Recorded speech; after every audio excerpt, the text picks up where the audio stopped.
Hey y'all, we're going to try some brake parts cleaner today to see if this stuff can really clean intake valves on a direct injection engine or GDI, gasoline. So I want to show you guys what these valves look like. You're not going to believe what we have coming up in this video in just a moment. So let's go ahead, stop, take a look at these intake valves. There's definitely a challenge ahead. So guys, looking at these intake valves, do you think there's even a chance for a brake parts cleaner to work? Well, we're about to find out. Does this stuff actually clean intake valves? So without further ado, let's jump right in.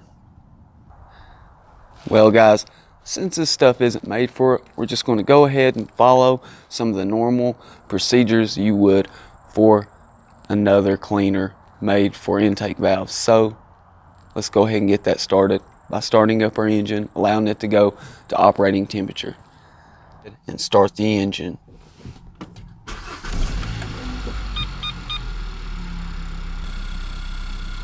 So allow this vehicle to go ahead and warm up to operating temperatures.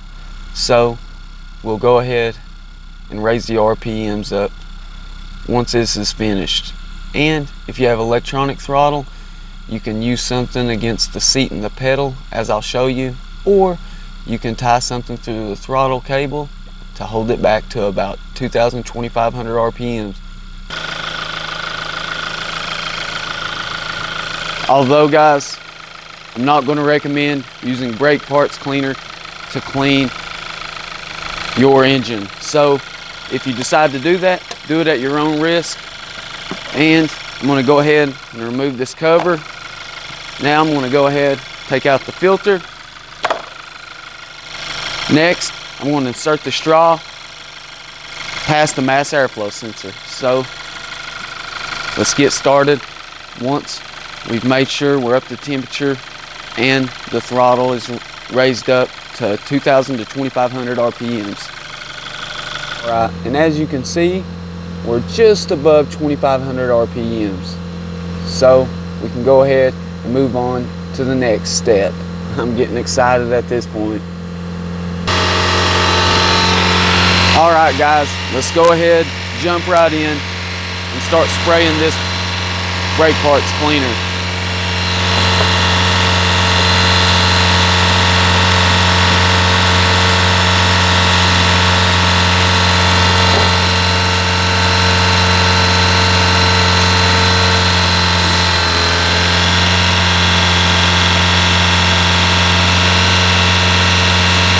You want to spray this brake parts cleaner in short bursts, the same as I would any other cleaner.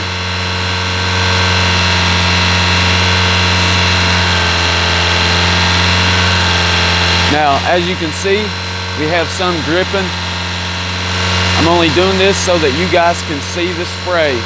Otherwise, I would insert the straw even further. Now, I don't have a mass airflow sensor on this car, it just has a MAP sensor.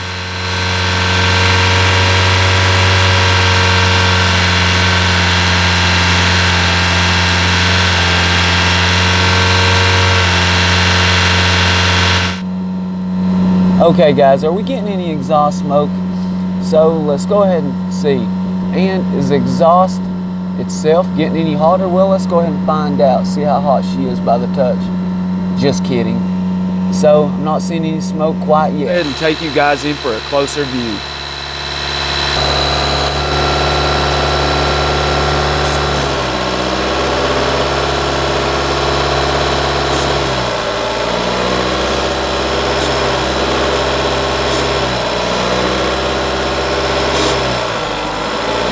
As you can see, we're trying to keep the spray pattern nice and tight to go around the throttle plate so that we don't lose our spray pattern as we're spraying.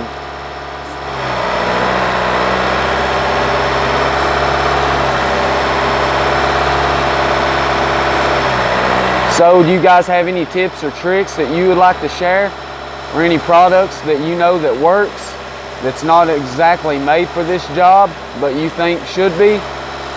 Make sure you guys drop a line in the comments below. If you want to find out more information on the product being used in this video, make sure you guys check out the link below.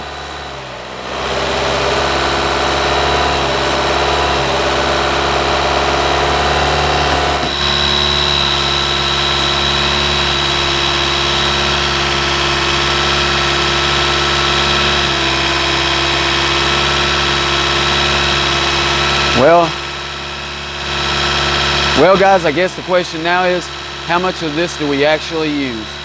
So, as you can see, there's 14 ounces in this can. So, usually there's about 10 or 11 ounces in the cans of CRC or Seafoam roundabout. So, we're going to do it until this can's completely gone.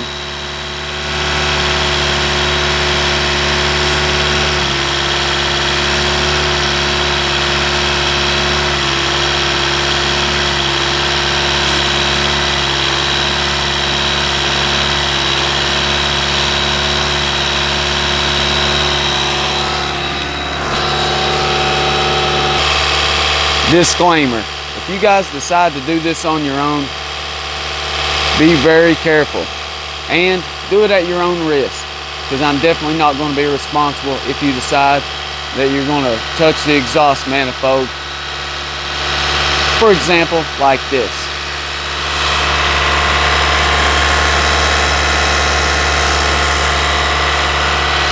Or if you're going to reach your hand in around the belts.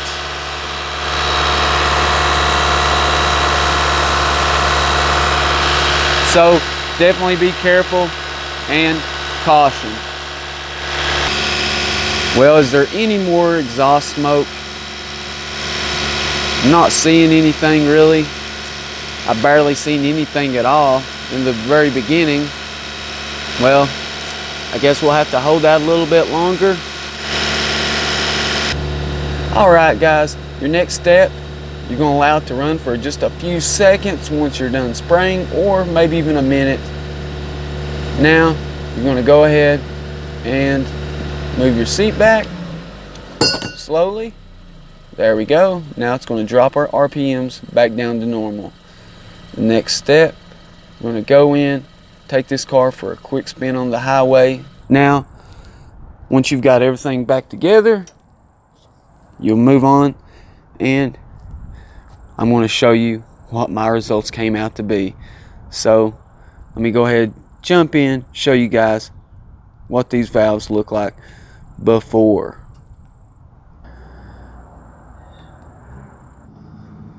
Alright guys, as you can see, these valves beforehand, they're definitely bad. So this is valve 1, and we're going to take you to valve number 2. Okay, here we are at valve number 2, and it's definitely not looking much better. So we're going to go ahead and jump in on valve 3. Valve 3, well, it definitely looks just as bad. So let's move on to valve number 4. Here we are at valve number 4, and it's as bad as the rest or worse. So let's move on. So now that you guys have saw the before, I'm so excited to take our borescope, jump right in, and find out what actually happened. So make sure and let me know. You guys think anything even happened? Did it help at all? Or do you got a better idea? Do you know something that will work? Well guys, here we are at valve number 1 after using the brake cleaner. So what do you think? This stuff actually make a difference? Is there any reduced buildup? Well, I still see a lot of carbon, so I'm not so sure. Let's move on to valve number 2. Okay, and here we are at valve number 2. Well, what do you think about this valve? Any better? Let's move on to valve number 3. Alright guys, here we are at the 3rd observable valve. What do you think about this one? Is it any better? It looks like I do see some reduction. Well, like I said, this is a tall task for any cleaner, especially one that's not really technically said to be made for doing this job. So if you want to find out more information, definitely check out the link below in the description. We have valve number 4. Oh wow, well, can you see a difference on this one as well? Let me know what you guys think. And always, thank you for watching at Nate's Interactive Auto. Make sure you share all your tips and tricks with the NIE community, because your experience is what makes this community turn.